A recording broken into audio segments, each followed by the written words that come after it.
হরে কৃষ্ণ বন্ধুরা, কেমন আছো সবাই? আশা করি তোমরা সবাই ভালো আছো। আর আমরাও খুব ভালো আছি রাধা মাধবের কৃপায়। তো এখন সন্ধ্যা নেমে এসেছে। আজ এখান থেকে ব্লগটা শুরু করছি। তো আমি এবার সন্ধ্যা আরতি করব, তুলসী আরতি করব। সন্ধ্যাবেলা তোমরা একটু ভগবানকে দর্শন করে নাও।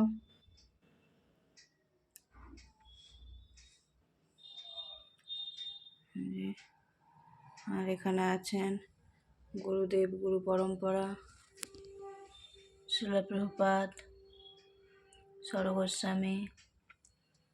তো চলো এবার সন্ধ্যা আরতি করি। আমি এখানে আরতি করা শুরু করে দিচ্ছি। প্রথমে শাঁখ বাজিয়ে নিলাম, তারপর একে একে ধূপ, দীপ, শঙ্খ, বস্ত্র দিয়ে আরতি করে নেব। তো আমি সন্ধ্যা আরতির আগে তুলসী আরতি হয়ে গেছে। তুলসী আরতি তোমাদের সঙ্গে শেয়ার করতে পারলাম না। অন্যদিন তোমাদের তুলসী আরতি দেখানোর চেষ্টা করব তোমাদেরকে। তোমরা কেউ স্কিপ করে যেও না, তোমরা দেখতে থাকো। আশা করি তোমাদের আরতি ভালো লাগবে।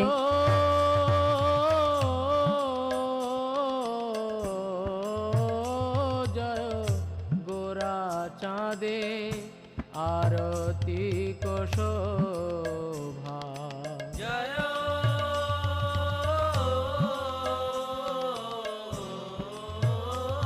তো সন্ধ্যা আরতি প্রায় শেষের দিকে।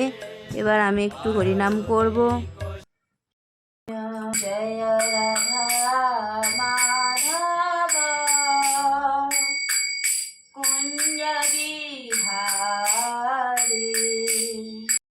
তো হরিনাম সংকীর্তন করে নেওয়ার পর তারপর আমি একটু গীতা পাঠ করব। তো আজ আমি একাই হরিনাম করছি, গীতা পাঠ করছি, কারণ ছেলের কম্পিটিশান আছে, ও ড্রয়িং করছে, তাই ও এখানে আসতে পারেনি। তো আমার হরিনাম গীতা পাঠ হয়ে গেছে। এবার এক এক করে ভগবানের চরণ থেকে ফুলগুলো সরিয়ে নিয়ে মন্দিরটা পরিষ্কার করে নেব। তারপর ভগবানকে সন্ধ্যাবেলা ভোগ নিবেদন করব। তো দেখি ভগবানকে সন্ধ্যাবেলা কি ভোগ দেওয়া যায়।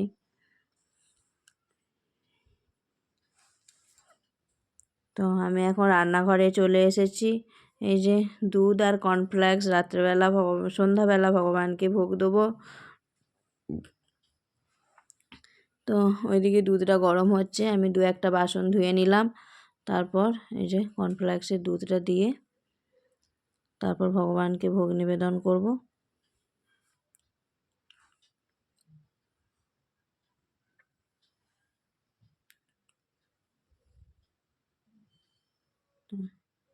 চলো এবার ভগবানের কাছে নিয়ে যাই। এই যে ভগবানের কাছে আমি চলে এসেছি। এবার ভগবানকে আমি ভোগ নিবেদন করে দিচ্ছি তুলসীপত্র দিয়ে।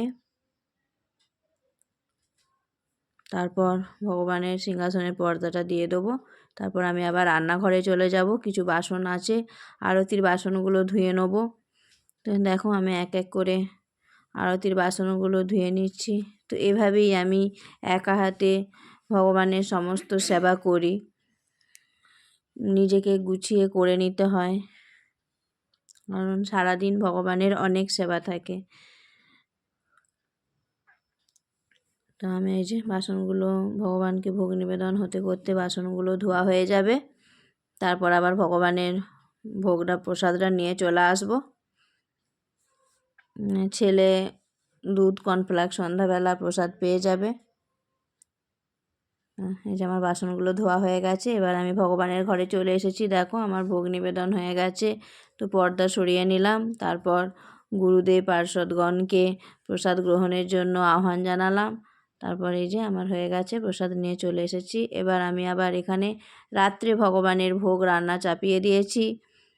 তো দেখো কড়াইয়ে তেল, লঙ্কা, পাঁচফোড়ন দিয়ে তারপর টমেটো কুচি দিয়ে টমেটোটা একটু গলে যাওয়ার পর আদা বাটা, হলুদ গুঁড়ো, লঙ্কা গুঁড়ো, জিরে গুঁড়ো দিয়ে দিলাম। তারপর লঙ্কা গুঁড়ো দিইনি, কাশ্মীরি লঙ্কা গুঁড়ো দিয়েছি।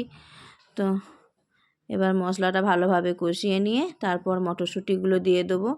আর ওদিকে আলুগুলো সিদ্ধ করে ভেজে রেখেছি।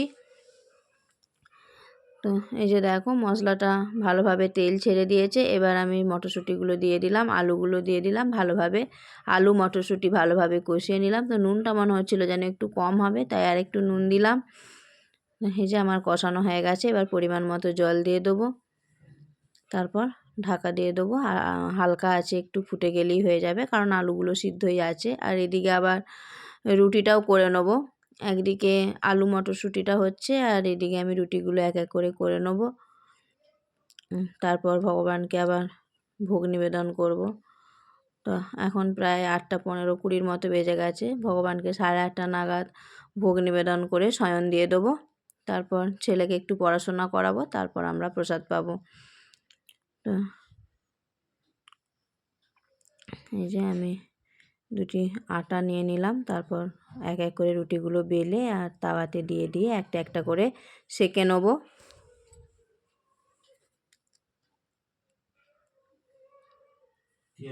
যে রুটিগুলো আমার সেঁকা হয়ে গেছে। আর এদিকে দেখো ছেলে ড্রয়িং করছে। আর এই যে আমার তুলসীপত্র দিয়ে ভগবানকে ভোগ নিবেদন করাও হয়ে গেছে। তোমরা রাত্রিবেলা একটু ভগবানকে দর্শন করে নাও। আজকের ভিডিও এ পর্যন্তই, দেখা হবে পরের একটি নতুন ভিডিওতে। ততক্ষণ তোমরা ভালো থেকো, সুস্থ থেকো আর সকলে আমার পাশে থেকো। হরে কৃষ্ণ। শ্রীল প্রভুপাদ কি জয়। হরি বল।